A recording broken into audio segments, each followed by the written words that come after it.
slam dancer like y'all touched on. I was a preppy. Now, I was coming in there with Willie Smith and Will Rodriguez. Yeah, I was trying to talk to somebody about Willie Smith and Willie Ware. Nobody knew what I was talking about. Right, I was in there with the GAs and stuff. Yeah. So if you want, that's house. That's what I'm saying. Like, if you wanted to get your hustle on, nobody knew what I was get your talking about. two-step on, you go to a Frankie party. If you want to get straight slam dance, like throw stuff around, you go to Ronnie's. See, this is what. See, I never see. This is good. This is good history. Yeah, you know what I'm saying. This is good history. It's good history. Right. So if you wanted to show off for, and then also his parties at that time, Frankie was the only one at that time doing $20 parties, $30 parties. So if you want to look, if you want to look like you super bougie, come on, baby, I'm gonna take you to the Frankie party. Right. Because you got to spend grip to go to a Frankie party. And back then, that was a lot of money, man. That was a lot of money, right? Man, but if you was just on some griminess, $5 holler at the box. Yeah. Okay. And they was packing them in, and the music was packing them in. They both was packing them in on their levels. We go. Yeah, but to the box. Somebody in my family, I'm not gonna mention his name. He said they was pouring LSD into the punch. All right, enough said. See, don't nobody right, isn't it amazing? All right, well, that's fine. No, we are on a live public forum, and I gotta respect that. You know what I'm saying? And these people were there, and they know people who were actually there. So, you know, I gotta respect that. You know, we're so far removed from the scene, it's okay for us to, you know, want to talk for everything. It's the same thing about Dee Dee. She's so far away from the scene, you know. You know what I mean? So I want to ask y'all this. Discuss, we went into the future. Well, no, we went into the current. What is the future of house music? Where do y'all see this thing going as far as in Chicago and internationally? We'll start with DJ Big Wheel.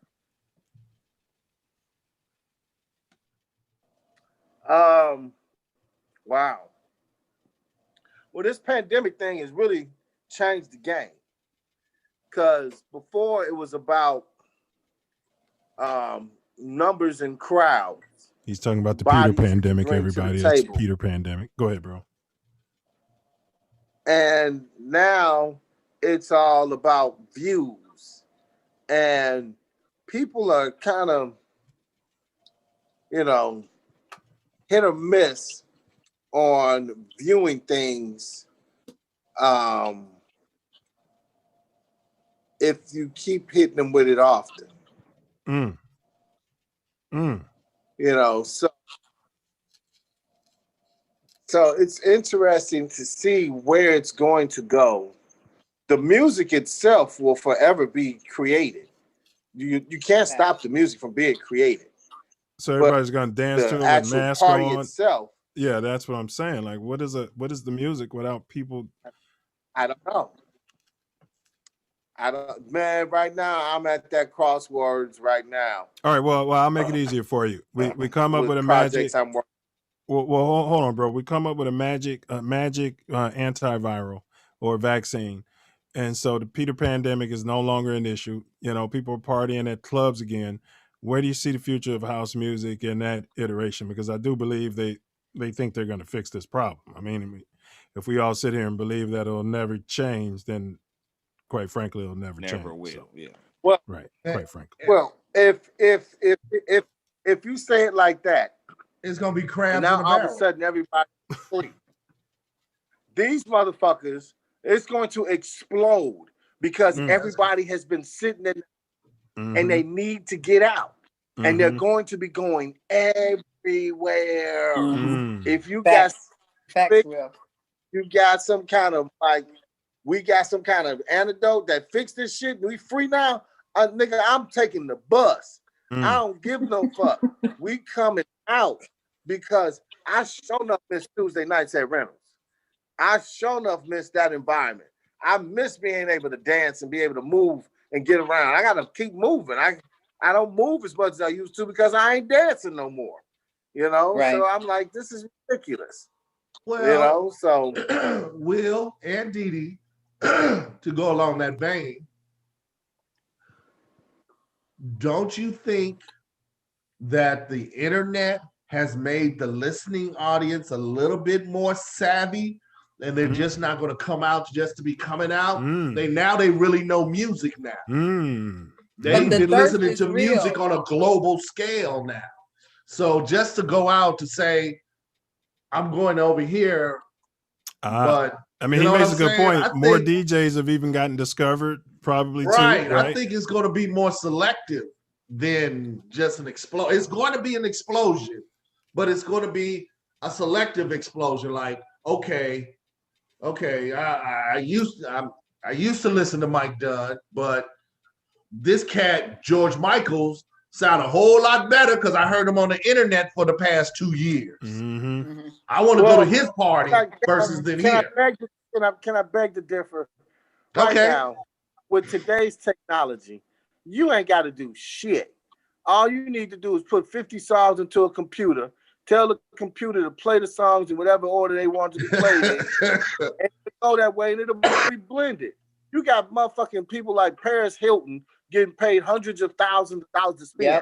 I don't remember her in my DJ class. I don't remember her being able to carry crates. She walking up getting hundreds of thousands of dollars just because she Paris Hilton, because she got a program that knows how to DJ for her. Ain't no DJs putting their ear down to this and listening and blending no more. The art of DJing is dead, man. These cats. What I say about that is we're good as a people with the artistry and other things, but the management side of it is where we get screwed up. So if a Paris Hilton can do that, we get screwed because we don't get into the management. Now we're kind of thinking forward. Thank you. And we're all saying, thank you. I was talking to Will about that. Yes, and we're all saying what's going to happen when this Peter pandemic ends, and we know it's going to be everybody's going to be looking for places to party. Then it looks like we need to start getting set up, or at least thinking in those veins. As far as that goes, and get this bag or whatever. That's right. So. Will and our dream is to have our little space called P and BS. Be looking out for it. Partying, yeah. Hey, no, it ain't what you think it is.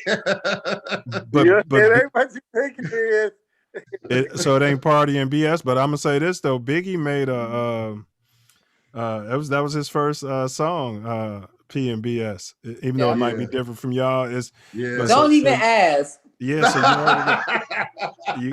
I know. I think I know ask. what it is. I don't even know what it is, and I don't want to know. Knowing DJ Will knowing Wildebeest like I do, I think I can imagine what it is. But exactly, you got a lingo already though. You got Biggie's original song, bro. I'm telling you. But that Will and I, that funny you should bring that up, because when I created Derelict, man, I mean, we blew up. I mean, it was just like boom. We didn't have to do the Chitlin circuit. We didn't have to do all of that on the house scene. But I got slapped in the face with that management thing. And that's when my eyes got open. That's not where the power ain't in the DJ no more. It's in the management. I was doing this spot on the south side of Chicago. Never wanted to do a lounge, but I got asked. All right, that was cool. This lady literally owned the whole corner. And the lounge that was downstairs was her man cave. She would come from her apartment upstairs, flick on the light, and start an event. And I looked at that and I was like, that's the coolest shit in the world. Right. Like, why can't I do that? Exactly. Yes. I'm not going to be this guy sitting around mad at Paris Hilton no more. Right. They're going to build a model and I'm going to say, well, I could find me a little black girl and put a blonde wig on her and she can do the same thing and I can take 20% of that. Exactly. We're changing the, we're changing the paradigm. We got to change our mindset. Man. We got to change our mindset and be about ownership. I told Tori, if I'm going to get blood sucked, I might as well get blood sucked by my own people. So we're so screwed up mentally as a black nation, right? I won't go to that, black barber because that black people don't do this and that. And, and we don't do that about our barbers. Don't get me wrong. That's the one thing we don't mess around with. So that's probably a bad example. But any other thing of business, we'll go outside of our community to but I say if I'm gonna get screwed in business, it might as well be by a black person, because I'm gonna say at least he's able to send his kids to school or something behind it. That's correct. A good way of looking at it. That's a very good way of looking at it. Yeah, you shouldn't get screwed by anyone. You know what I'm saying? But it's likely that if you do business with 100 people, you're going to end up getting screwed. So why not do business with 100 black people? And if you do get screwed, the person who ran off with the bag, at least he was black or she. Just something for people to think about. Recycle that ghost. Yeah, recycle the money while you can. I wanted to